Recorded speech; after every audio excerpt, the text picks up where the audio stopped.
ඔන්න විදිහට හොයාගන්න පුළුවන්.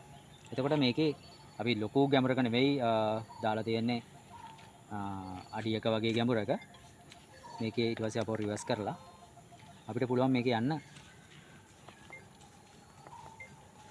ස්මාර්ට් ඩෙප්ත් කියන එකට. ස්මාර්ට් ඩෙප්ත් වලට ගිහිල්ලා අපිට පුළුවන් මේකේ ඩෙප්ත් එක හොයන්න. නමුත් මේ ඩෙප්ත් එක එන්නේ ආසන්න මීටරයට. ආසන්න මීටරය එන නිසා අඩියක් වැල්ලුවට එන්නේ 0 කියලාමයි. ඒක නිසා මේ වෙලාවේදී අපි කරන්න යන්නේ නැහැ ඒක. මේකේ ඉන්ස්ට්‍රක්ෂන් ටික එනවා මේ අතර යන්න මේ අතර යන්න කියලා. හතර පැත්තකට යන්න තියෙනවා. ගියාට පස්සේ මේක උඩින් මේ ඩෙප්ත් එක අපිට හරියටම මේකේ කොච්චරද කියලා ගාන වැටෙනවා. ඕක තමයි මේකේ ක්‍රමවේදය. අපි හාරලා බලමු මේකේ තියෙන දේවල්.